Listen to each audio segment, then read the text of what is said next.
कवि और धनवान आदमी।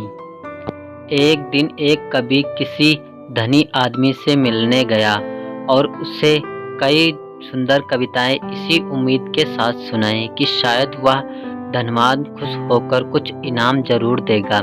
लेकिन वह धनवान भी महाकंजूस था। बोला, तुम्हारी कविताएं सुनकर दिल खुश हो गया। तुम कल फिर आना, मैं तुम्हें खुश कर दूंगा। कल शायद अच्छा इनाम मिलेगा। ऐसी कल्पना करता हुआ वह कवि घर पर पहुंचा और सो गया। अगले दिन वह फिर उसी धनवान की हवेली में जा पहुंचा। धनवान बोला, सुनो कवि महाशय, जैसे तुमने मुझे अपनी कविताएं सुनाकर खुश किया था, उसी तरह मैं भी तुमको बुलाकर खुश हूँ। तुमने मुझे कल कुछ भी नहीं दिया, इसीलिए मैं भी कुछ नहीं दे रहा था। हिसाब बराबर हो गया। कवि बेहद निराश हो गया।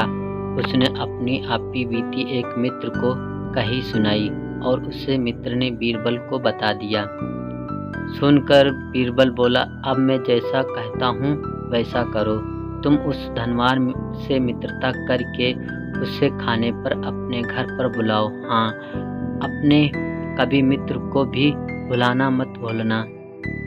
मैं तो खैर वहाँ मौजूद रहूँगा ही। कुछ दिनों बाद बीरबल की योजना के अनुसार कवि के मित्र के घर पर दोपहर को भोजन का कार्यक्रम तय हो गया। नियम समय पर वह धनवान भी वहाँ आ पहुँचा। कुछ समय बाद बीरबल की कवि और कुछ अन्य मित्र बातचीत में मशगूल थे। समय गुजरता जा रहा था, लेकिन खाने पीने का कहीं कोई नामो निशान न था। वे लोग पहले ही तरह बातचीत करने में व्यस्त थे। धनवान की बेचैनी बढ़ती ही जा रही थी। जब उससे रहा नहीं गया तो बोल ही पड़ा, भोजन का समय तो कब का हो चुका। क्या हम यहाँ खाने पर नहीं आए हैं? खाना कैसा खाना? बीरबल ने पूछा।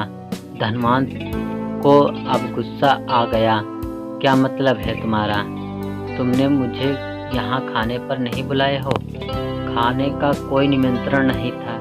या तो आपको खुश करने के लिए खाने पर आने को कहा गया था। जवाब बीरबल ने दिया। धनवान का पारा सातवें आसमान पर चढ़ गया। क्रोधित स्वर में बोला, यह सब क्या है? इसी तरह से किसी इज्जतदार आदमी को बेइज्जत करना ठीक है? क्या तुमने मुझे धोखा दिया है? अब बीरबल हंसता हुआ बोला, यदि मैं कहूँ कि इनमें से कुछ भी गलत नहीं है तो तुमने इस कवि से यही कहकर धोखा दिया था, ना कि कल आना, सो मैंने भी कुछ ऐसा ही किया। तुम जैसे लोगों के साथ ऐसा ही व्यवहार होना चाहिए।